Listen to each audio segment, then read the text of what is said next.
Assalamualaikum warahmatullahi wabarakatuh. Semoga semua kebaikan terlimpah kepada kita semua. Amin ya rabbal alamin. Saking bijaksananya Baginda Raja Harun Ar-Rasyid, beliau menyediakan sebuah lahan untuk warganya bercocok tanam.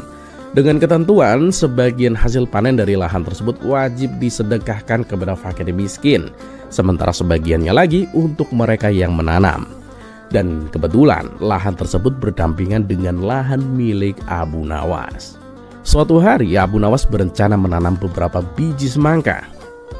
Aku ingin membaginya menjadi dua. Satu untuk aku tanam di lahanku dan satu lagi untuk Tuhan, kata Abu Nawas. Yang maksudnya ia akan menanamnya di lahan Baginda Raja yang hasilnya akan disedekahkan kepada fakir miskin. Dan singkat cerita, beberapa bulan kemudian semangka yang ditanam mulai menampakkan hasilnya. Namun ajaibnya, semangka yang berbuah di lahan Abu Nawas kecil-kecil dan jumlahnya sedikit. Sedangkan semangka yang ditanam di lahan Baginda Raja yang katanya untuk Tuhan malah tumbuh besar-besar dan jumlahnya melimpah. Ini sungguh tidak masuk akal. Lahan milik Baginda Raja kering dan gersang, sedangkan lahanku sangat subur. Tapi kenapa hasil panennya justru sebaliknya? Pikir Abu Nawas. Muncullah ide konyol di benaknya. Diam-diam dia berencana mencuri semangka milik Tuhan. Saat malam tiba, ia membawa karung besar dan mulai menjalankan aksinya, menyusuri gelapnya malam menuju lahan Baginda Raja.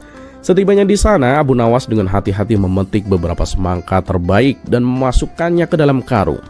Namun tanpa disadarinya, ada dua orang pencuri lain yang mengintainya dari belakang. Abu Nawas yang tak merasa kehadiran mereka dengan tenang memanggul karung berisi semangka di atas punggungnya. Karena beban karungnya cukup berat, sesekali ia berhenti untuk beristirahat. Setiap kali ia berhenti, dua pencuri tersebut mengambil satu persatu semangka dari dalam karung, sehingga beban yang dirasakan Abu Nawas semakin lama terasa semakin ringan. Perbuatan kedua pencuri itu pun tidak ketahuan karena malam itu sangat gelap, apalagi di lahan yang tidak ada penerangannya sama sekali. Kenapa setiap kali aku istirahat, beban karungku malah semakin ringan ya? Pikir Abu Nawas. Karena penasaran, akhirnya ia membuka karung yang dibawanya. Alangkah terkejutnya ia ketika melihat karung itu kosong. Merasa ketakutan, Abu Nawas pun langsung lari tunggang langgang dengan nafas terengah-engah. Setibanya di rumah, ia langsung masuk dengan wajah yang pucat. "Suamiku, ada apa denganmu? Kenapa kamu terlihat begitu ketakutan?" tanya sang istri. "Istriku, Tuhan telah memergokiku. Dia mengambil kembali semangka-semangkanya," jawab Abu Nawas dengan wajah yang panik.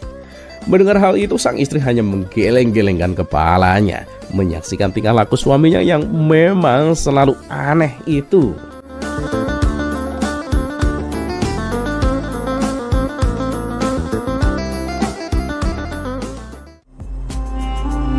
Kisah selanjutnya.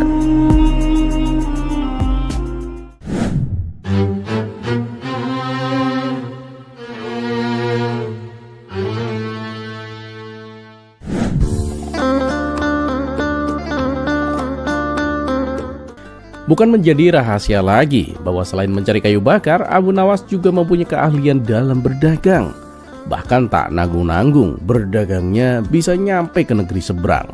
Dengan kecerdikannya itulah ia selalu mendapatkan keuntungan yang banyak. Keberhasilan Abu Nawas ini membuat Abu Jahil merasa sangat iri. Tapi ya begitulah Abu Jahil, ia tidak hanya ingin tahu rahasia Abu Nawas, bahkan ia berniat menjatuhkan Abu Nawas dan mengambil alih semua keuntungannya. Dalam hati Abu Jahil berkata, "Aku harus menggagalkan perjalanannya dan mengambil barang dagangannya." Dengan penuh rencana liciknya, Abu Jahil pun mendatangi rumah Abu Nawas dan berpura-pura bersikap ramah. "Mau kemana kamu, Abu Nawas?" tanya Abu Jahil dengan nada penuh tipu muslihat. "Mau pergi ke negeri seberang untuk berdagang," jawab Abu Nawas. Melihat peluang ini, Abu Jahil pun langsung berkata, "Bolehkah aku ikut denganmu, Abu Nawas?" Abu Nawas yang sudah mengenal kelicikan Abu Jahil langsung merasa curiga, tetapi ia tetap tersenyum. "Oh, tentu boleh Abu Jahil, tapi ongkos perjalanan kamu tanggung sendiri ya." "Ah, tenang saja Abu Nawas," jawab Abu Jahil dengan penuh keyakinan, meskipun niat aslinya adalah mencuri keuntungan Abu Nawas dan menghancurkan usahanya. Mereka pun akhirnya menaiki kapal untuk menuju ke negeri seberang. Di tengah perjalanan, Abu Nawas memperhatikan gelagat Abu Jahil yang mencurigakan. Ia seringkali terlihat mengintip ke ruangan penyimpanan barang, dan kadang-kadang terlihat berbicara dengan beberapa awak kapal dengan bisikan rahasia. Abu Nawas pun menyusun rencananya. Kalau Abu Jahil berencana berbuat curang, aku pun harus lebih cerdik darinya, pikir Abu Nawas. Dan ketika malam tiba, Abu Nawas pun sengaja meletakkan karung yang tampak seperti berisi barang dagangan mahal di tempat yang mudah terlihat. Ia membuat Abu Jahil percaya bahwa itu adalah barang paling berharga miliknya. Dan benar saja, saat semua penumpang terlelap, Abu Jahil menyelinap ke ruangan penyimpanan dan mengambil karung tersebut. Dengan hati-hati ia berencana melemparkannya ke sekoci kecil yang sudah ia siapkan untuk kabur. Namun ketika ia membuka karung itu, Abu Jahil terkejut. Isinya bukan emas atau barang berharga, melainkan tumpukan batu dan pasir. Di saat yang sama, Abu Nawas sudah berdiri di belakangnya dengan senyum yang penuh arti. "Sedang apa kau, Abu Jahil?" tanya Abu Nawas dengan tenang. Abu Jahil pun panik dan berusaha berbohong. Aku hanya memeriksa barangmu untuk memastikan tidak ada yang rusak, Abu Nawas." Abu Nawas pun menggelengkan kepalanya. Jangan bohong, Abu Jahil. Aku sudah memperhatikanmu dari tadi. Ingatlah, Abu Jahil, tidak semua yang berkilau itu emas, dan tidak semua yang kau curi akan membawa keuntungan, Abu Jahil." Tepat saat itu, badai besar pun datang dan menghantam kapal. Ombak menghempas begitu keras hingga sekoci yang disiapkan Abu Jahil pun terbalik, membuatnya terlempar ke laut bersama batu-batu dari karung yang ia coba curi. Ia terombang-ambing di tengah ombak, berteriak minta tolong. Abu Nawas yang tetap tenang melemparkan tali untuk menolong Abu Jahil. "Pegang talinya, Abu Jahil!" seru Abu Nawas. Setelah berhasil menarik Abu Jahil kembali ke atas kapal, Abu Nawas berkata dengan bijak, "Jika kamu berniat mencuri rezeki orang lain, maka ombak kehidupan akan menghantammu lebih keras dari yang kau kira, Abu Jahil.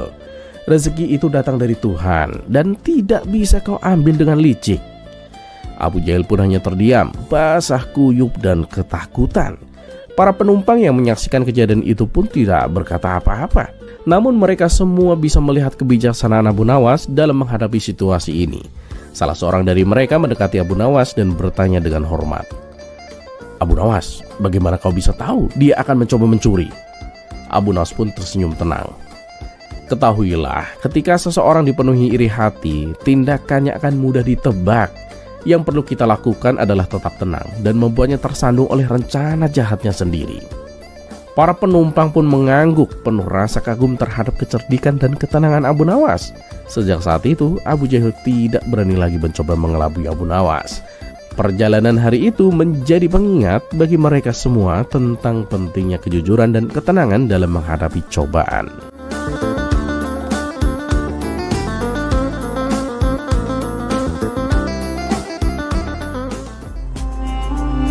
Kisah selanjutnya.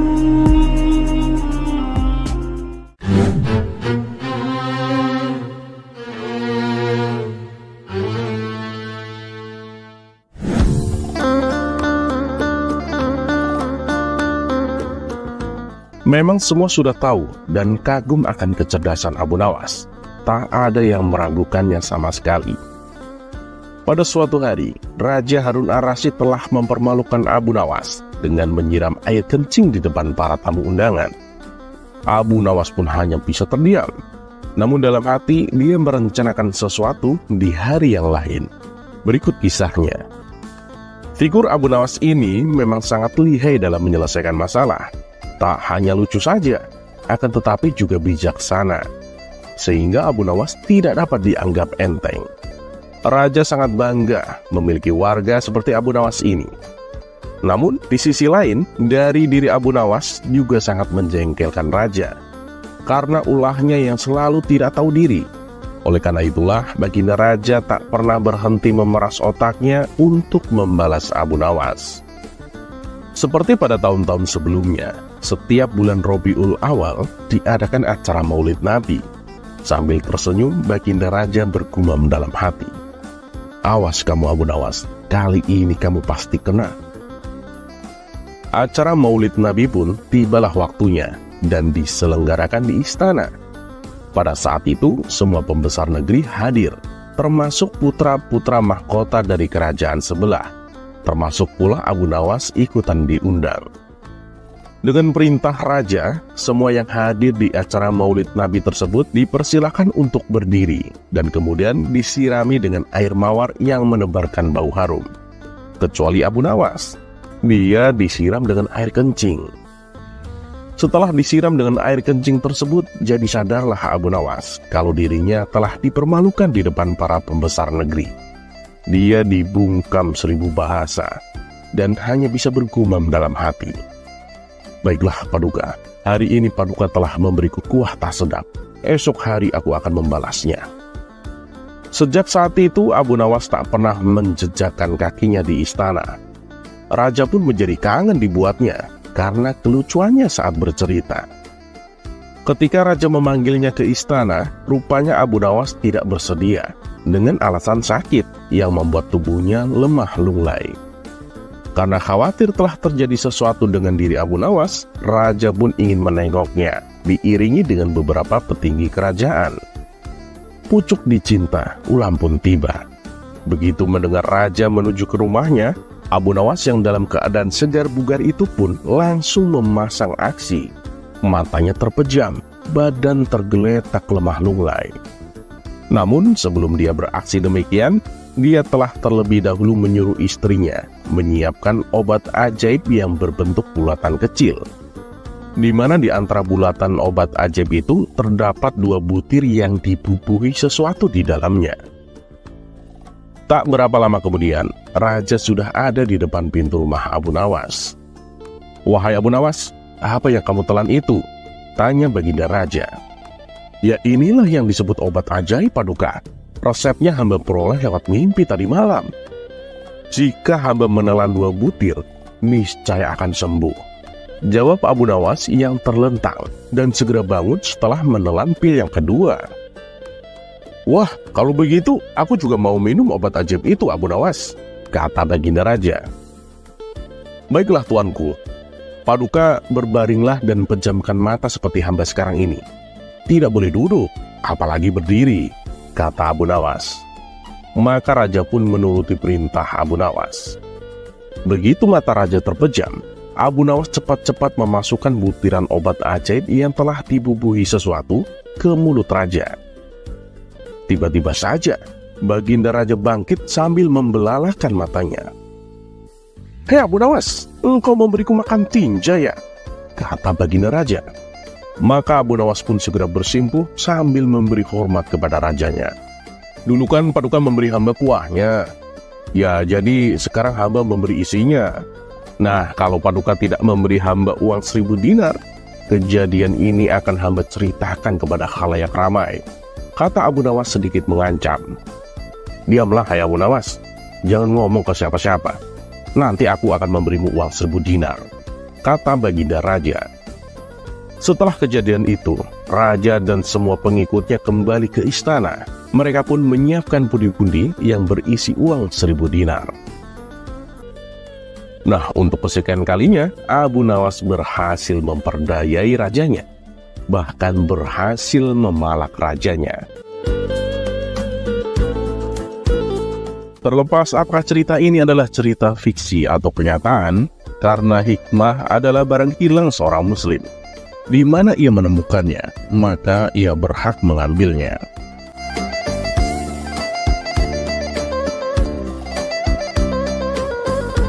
Dan satu yang harus selalu kita tahu, bahwa Allah Subhanahu wa Ta'ala tidak pernah menjanjikan bahwa langit itu selalu biru, bunga selalu mekar, dan mentari selalu bersinar. Tapi ketahuilah bahwa Dia selalu memberi pelangi di setiap badai, senyum di setiap air mata, berkah di setiap cobaan, dan jawaban di setiap doa.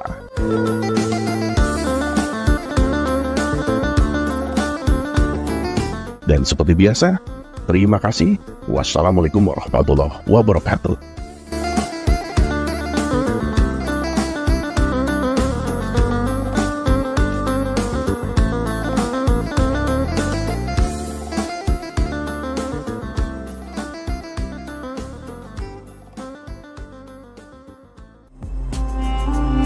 kisah selanjutnya.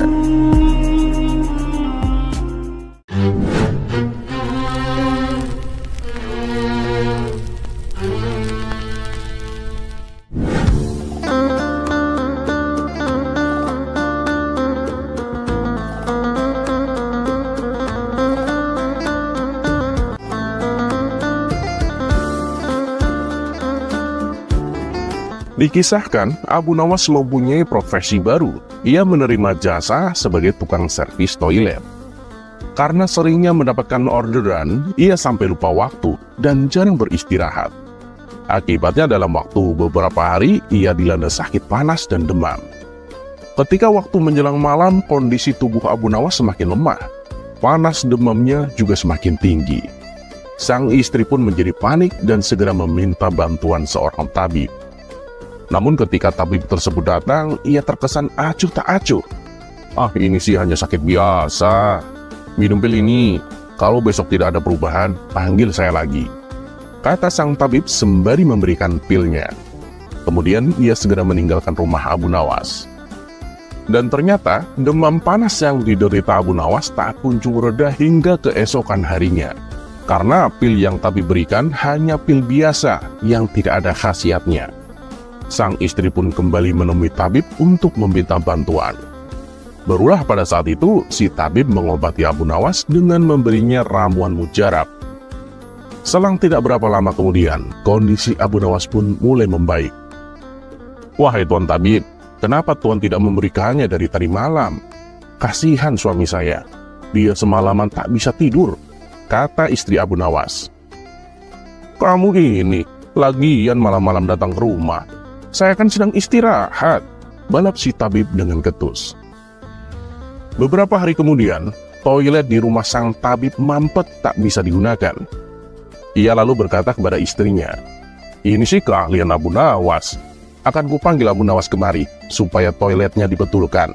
Mendengar hal itu, sang istri tabib pun membalas, "Ini kan sudah jam 2 malam, waktunya orang istirahat. Kenapa tidak besok saja?"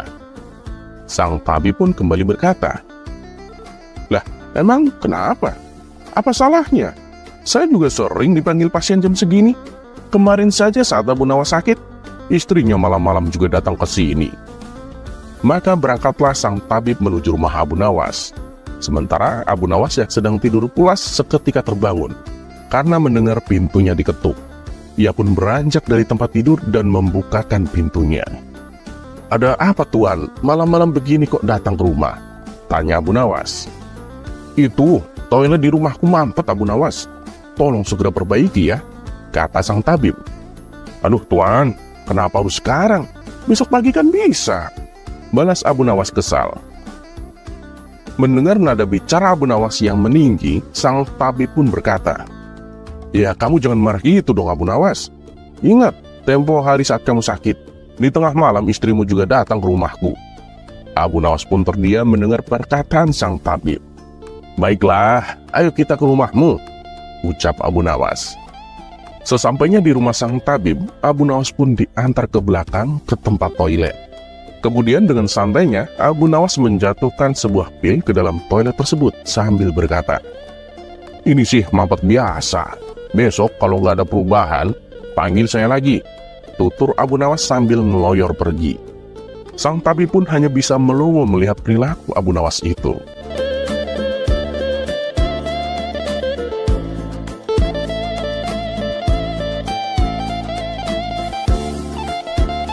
Terlepas apakah cerita ini adalah cerita fiksi atau kenyataan, karena hikmah adalah barang hilang seorang muslim.